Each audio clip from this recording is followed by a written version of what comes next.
Conducting bar moves on two conducting rails as shown in the figure.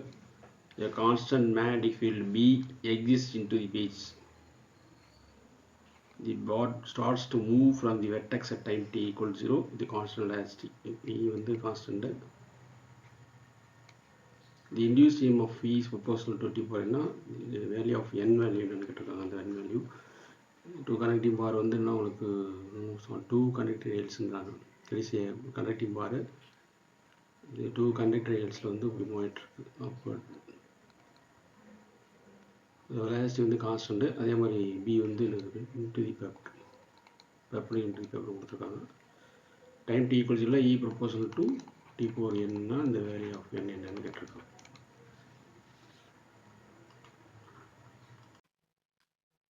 இந்த ஃபிகரை வந்து அப்படியே இங்கே கட் பண்ணி வச்சிருக்கேன். இதில் வந்துன்னா உங்களுக்கு அந்த direction of the wound of the conductor இங்கே காட்டியிருக்கோம்.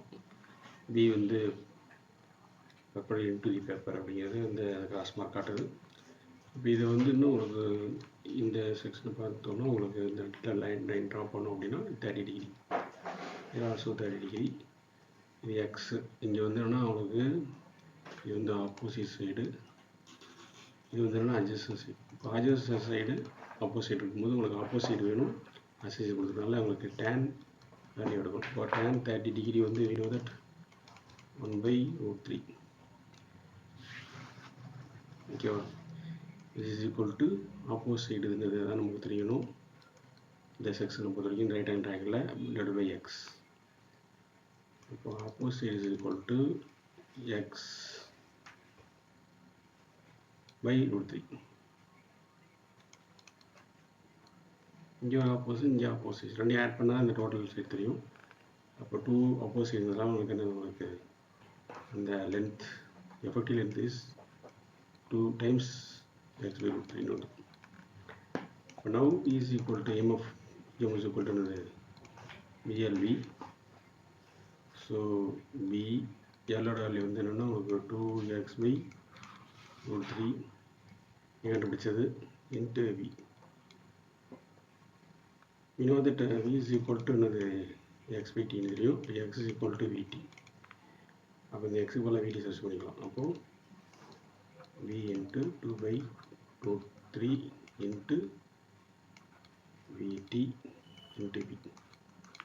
இங்கே இங்கே இருக்குது. அப்போ V ஸ்கொயர் வந்துடும். அப்போ B 2 by √3 V square T.